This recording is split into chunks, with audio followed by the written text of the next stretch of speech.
Praise be to the Most High God. The Most High God comes first. Good morning to each and every one of you. Peace to you. I hope you guys have a pleasant day. Basim Yusuf, he says, who could imagine that?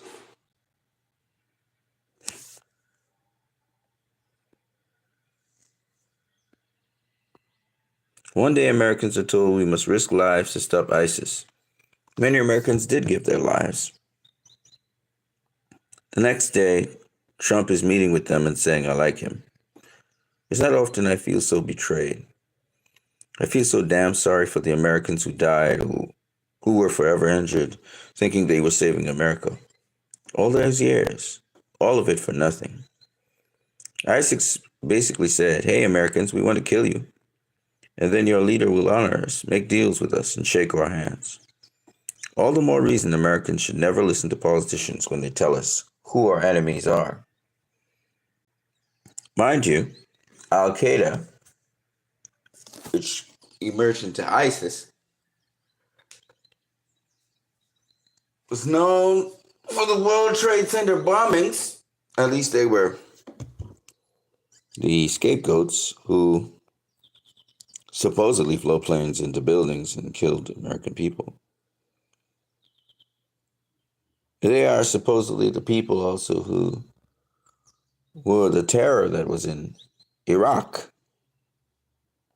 The people who were participated in the overthrow of Libya, and the people who overthrew Syria. Known for their videos where they would behead people. Truly terrorist organization. And this is the truth. This is not, unlike Hamas and Hezbollah and the Houthis, they're a true terrorist organization. They're not fighting a resistance. They literally kill their own people. They kill Muslim people, supposedly their own people. You know, they're mercenaries from all over the world. And Donald Trump is shaking their hands. And I met the new leader of the country, and he's got a strong past. I'll be very nice. He got a strong past, but I liked him a lot. I think he'll be a great representative, and we'll see. You're going to have a strong past to put that one around. You cannot be a weak person. If you're a weak person, we would just be wasting time. So he's a strong guy, and I thought he was good, and let's see what happens. But we're going to give him a fighting chance by taking off the sanctions. So, I met the. So he's also taking out the sanctions, ladies and gentlemen. The thing about it is that they're still killing Syrians. They're murdering Syrians in Syria right now. And Israel's taking land, and ISIS is helping them because ISIS is an extension of Israel. So this is who Donald Trump is endorsing. He's literally endorsing a real terrorist. Like the IDF, the IOF are real terrorists. And Donald Trump is endorsing them.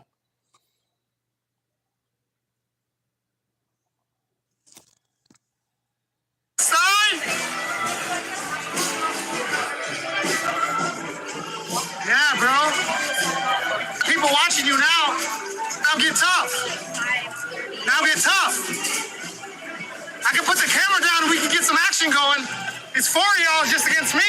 You guys are fucking cowards because you're Israelis, nigga.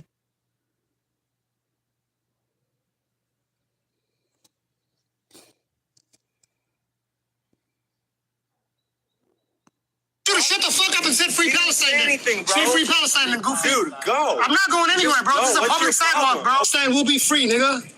What's your stance on Palestine, dork? You look Israeli like a motherfucker. You got a lot of shit to talk. Talk it right now. About myself, nigga. You too. Free Palestine, bitch.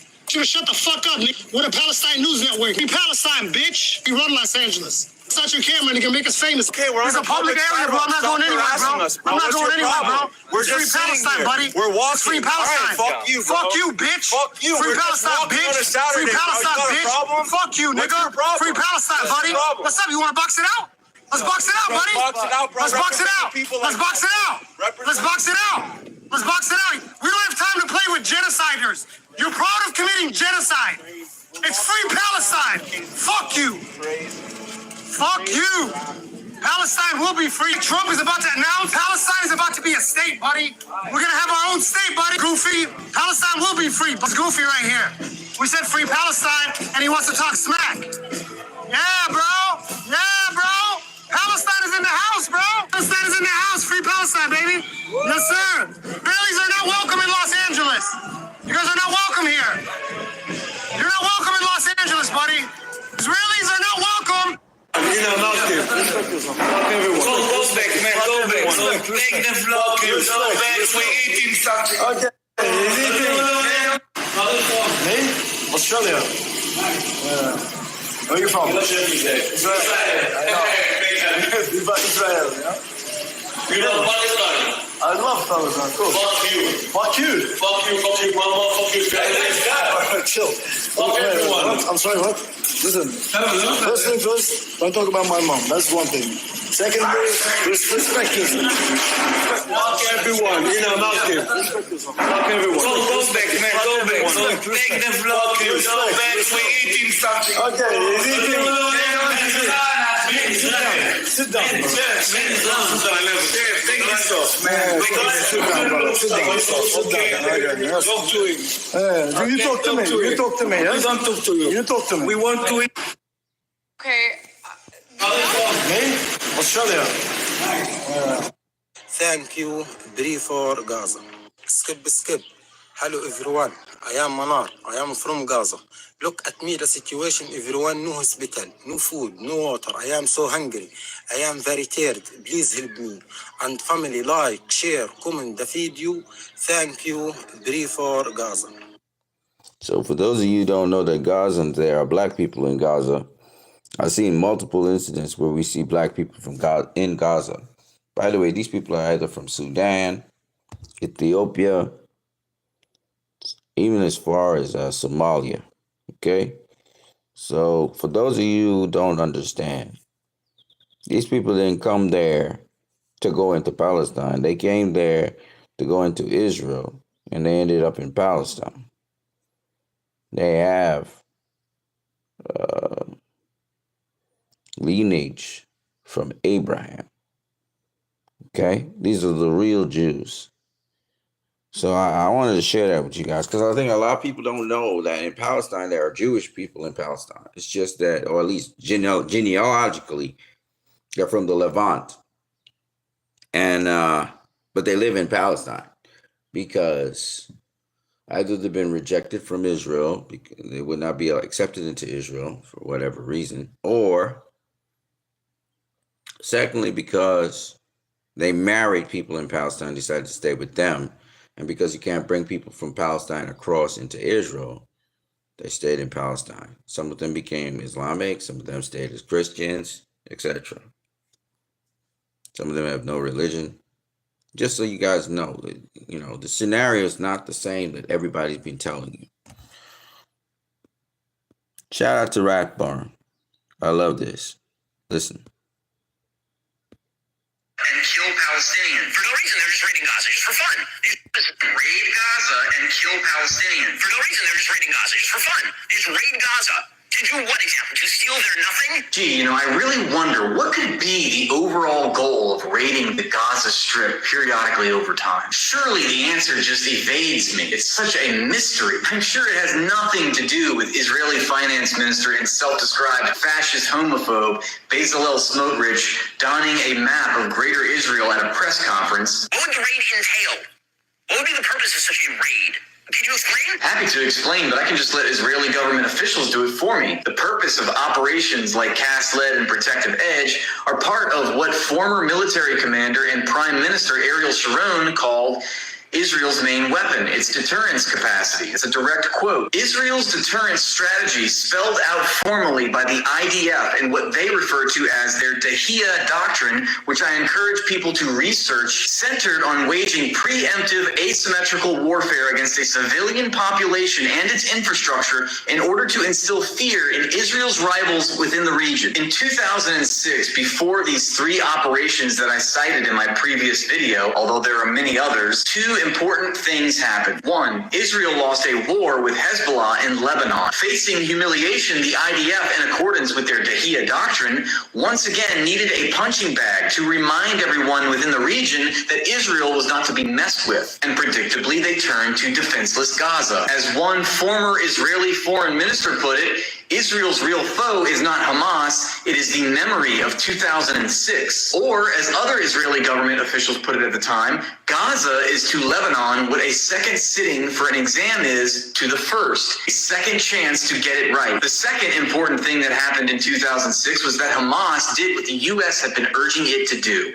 It participated in an election. Hamas just made one grave mistake. It actually won the election in what President Jimmy Carter, who was there at the time, described as a completely fair and honest election. That's a direct quote. And the international community, aside from the United States and Israel, of course, agreed. This was, of course, unacceptable to the United States and Israel. Why? Because Israel and the United States could not afford having Hamas look as if it is a legitimate democratic governing body. Hamas had also signaled that it was in support of the world consensus, implementing a two-state solution. Of course, the only countries that are against a two-state solution in the world are Israel and the United States. So, in order to oust Hamas as the governing body in Palestine, Israel, along with the United States, planned a military coup against the government. Hamas sniffed it out and stopped it. After Hamas successfully warded off the coup, Israel began planning its Operation Cast Lead, which was, as the UN's fact-finding investigative report concluded in 2009, designed to humiliate, punish, and terrorize the civilian population in order to break their support for Hamas and fracture Gaza once again. Yep.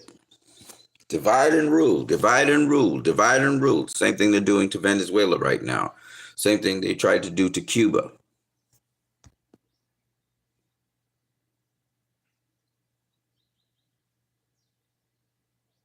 Egypt mobilized its in the Sinai because let's go back to 1967 when Israel started a preemptive war. Egypt was mobilizing its air force. Yes, Egypt mobilized its military within its borders, which last time I checked is not a violation of international law. But do you know what is a violation of international law? Firing first strike missiles into Egypt from Israel. That's why I said Israel started a preemptive war against Egypt. You can read a book on this matter, or you could simply just go to the Wikipedia page to find the most basic information, such as who started the war in 1967. And back up for a second. Do you even know why Egypt mobilized its military in the Sinai? Because a month earlier, in May 1967, before the war broke out, Israel threatened Syria and made plans to attack. Legally occupied the Gaza Strip and the West Bank in what has been formally condemned ever since 1967 as an illegal occupation in violation of international law, unilaterally condemned by the World Court. About the World Court. Nobody gives a shit about the World Court is what he just said. This man is completely off the rails in his rapacious defense of the current bloodletting in Gaza. This is actually a very revealing moment for Ben. The World Court, aka the International Court of Justice, is an arm of the United Nations. The United Nations is largely a creation of the United States. It is certainly controlled by the United States. No institution is more sympathetic,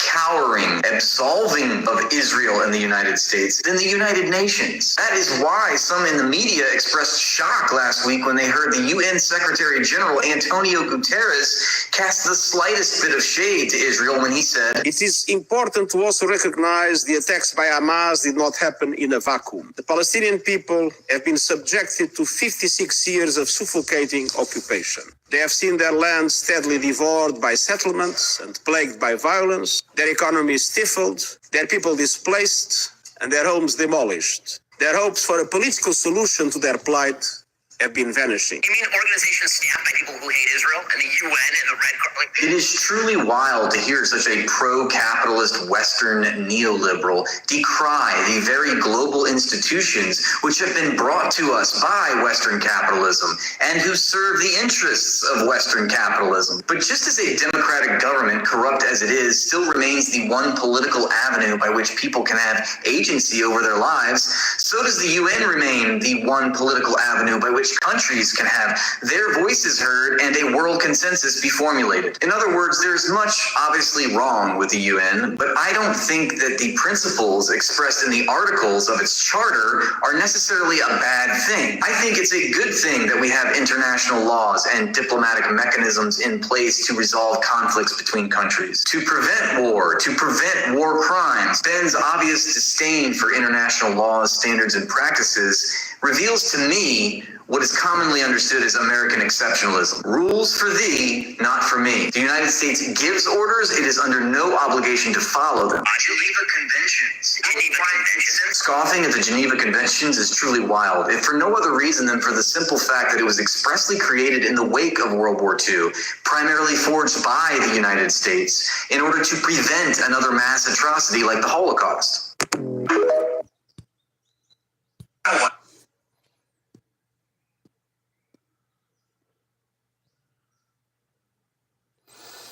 In other news, Japan's 30-year yield is now at 2.845%. That's the highest it's been over 20 years. Why does this matter? Because it indicates that the BOJ is losing control of the long end of the curve. As a result, Japanese yields are slowly becoming more appealing than U.S. treasuries, which means Japanese investors might decide to sell their U.S. treasuries and bring their money back home to buy Japanese bonds instead. Sounds harmless, except Japan is the largest holder of U.S. T-bills by a long shot. That's treasury bills, by the way. This will add pressure to U.S. yields and FX volatility, making it harder to cut rates and refinance America's $9.2 trillion debt that needs to be refinanced this year. If Japan doesn't solve this, expect more Federal Reserve interventions than many realize. The printer is coming.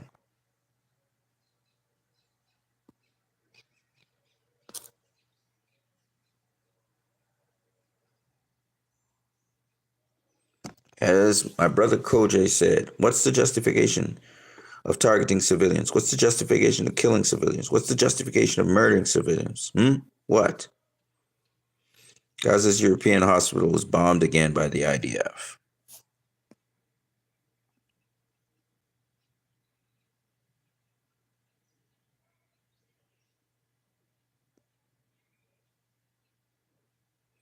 A newborn baby.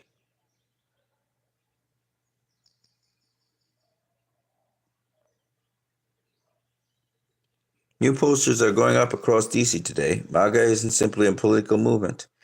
It's a cultural project aimed at transforming the American spirit, a rebellious and anti-authority spirit, into one that celebrates autocracy and oppression. I agree.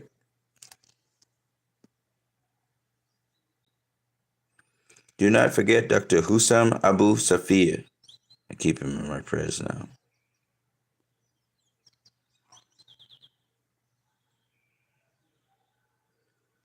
Listen to this. Straight face. Say, oh, this will never cause any. One of the things that annoys me most about people who work on AI is when they stand up and with a straight face say, oh, this will never cause any job elimination. Yeah, like, this is going to eliminate a lot of current jobs. Some creative jobs maybe will go away, but maybe they shouldn't have been there in the first place. You have this long-term concern that maybe you don't need developers at all at some point. You have children. What jobs would you advise your children to steer away from? There's no doubt that AI is going to bring changes and disruption in the fullness of time. I think it's going to create many more higher quality and better paid opportunities than we've had in the past. Can I just quickly push you on that? If there were 3 jobs that you think are not going to exist in 10, 20 years' time as a result of AI, what would make the list? Look, I haven't really thought about, specific categories of jobs. It's kind of deeply unfair that a group of people can build AI and just take everyone's jobs away. And in some sense, there's nothing you can do to stop them right now. I've tried to do a few different back of the envelopes about how much this could be. I think this is something on the order of 70 to 80% of existing human jobs. So let's talk about the elephant or agent in the room, which is that's going to affect human work. You just described a lot of jobs that we have people doing. Yes. I feel very strongly that I don't know exactly when it'll come. I don't know if it'll be 2027. I think it's plausible it could be longer than that. I don't think it will be a whole bunch longer than that for humans to produce economic labor. And this is where they feel their sense of self-worth once that idea gets invalidated, we're all going to have to sit down and figure it out. And you know, I'm not going to lie. My true belief is that is coming. In a benign scenario, probably none of us will have a job, and in the negative scenario, we'll. You understand this, and that's why we have to come together. In my country right now, homelessness is at an all-time record high. I think in the United States it's the same thing. In countries around the world, people are losing their jobs. You know? What you're seeing in Palestine is just a symptom of what's happening across the world. And, you know, they divided India, made it India, Pakistan. They chopped up Africa into little pieces. And they want to chop up Russia. They want to chop up China. Get evil people. That's what they want to do. Russia wants a multipolar world along with China. The African nations are rising up. They're becoming more aware, particularly in the Salent region. And it's becoming infectious. And I want to tell you guys, if Africa was united, the United States of Africa, we would have a totally different ball game. You know, because most of the resources of the world come from Africa. The precious stones, the minerals. Ben Cohen from Ben and Jerry's. I want you guys to hear this. Permitted.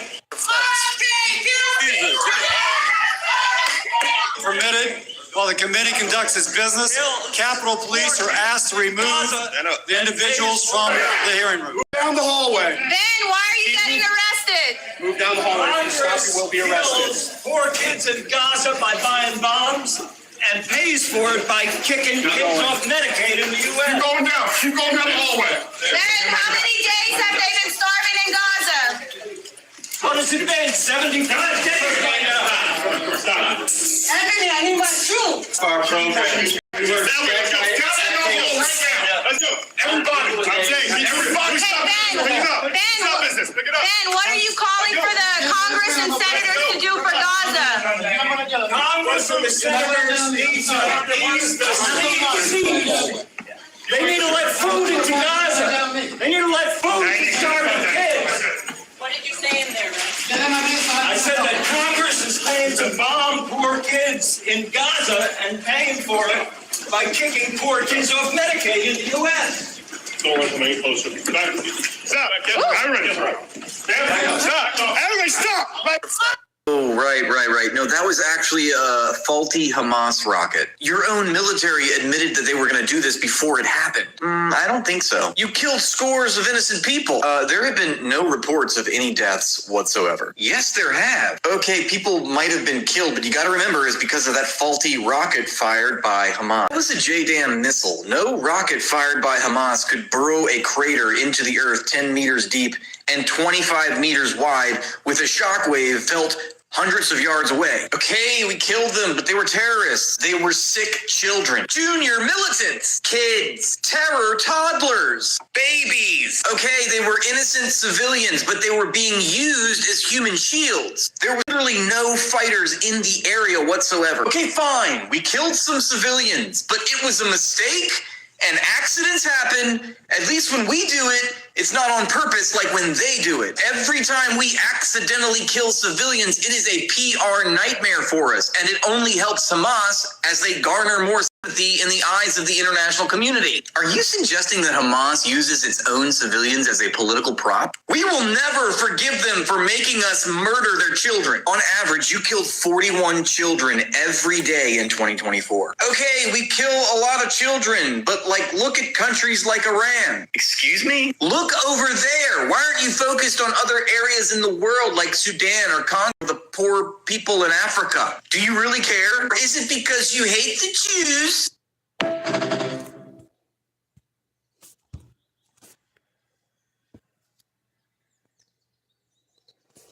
As Brianna Joy Gray says, when you're roughing up an America's favorite ice cream maker, because he objects to killing kids in Gaza, you've lost the plot. Just true.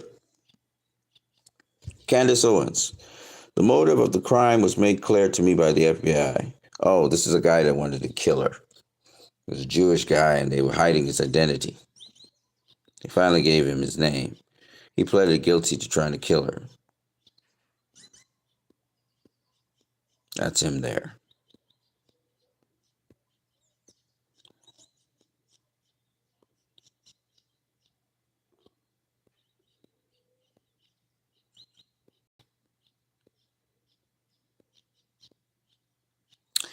Stanley Ipkiss. He says, can we all agree that Batman v Superman Dawn of Justice was greater than the entire Marvel Cinematic Universe? I do agree. Because I like DC.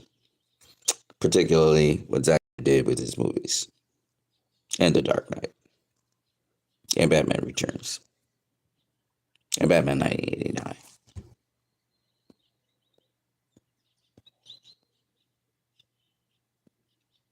Dave Smith spoke about how the Iraq War and how it even came about was planned about a decade before.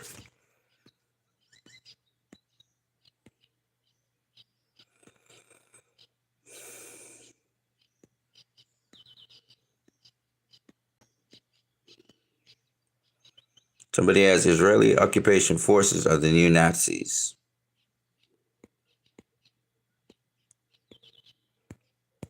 I thought I would just mention one more thing before I get out of here, and that is that I saw the James Gunn trailer, and it's not bad. As a trailer, it looks okay. It's not great, but it doesn't get me hyped, but it's okay. I put some context to certain things, and then some people said it's like BBS, but I think it's not mature. The way how James Gunn is pitching it is always an argument. People are always shouting at each other or something. It's like Chris Pratt playing Superman. It's like what's his name? It's like the guy who plays Peacemaker playing Superman. That's the feeling I get. So that's my take on that. Restore the Snyderverse, free Palestine, free the world. You know, shout out to Burkina Faso and Captain Ibrahim Traore. Shout out to the African nations who are now speaking up and taking back their sovereignty. I wish that could happen in my country. We have puppet governments that do the will of the CIA. I'll see you guys later. Peace.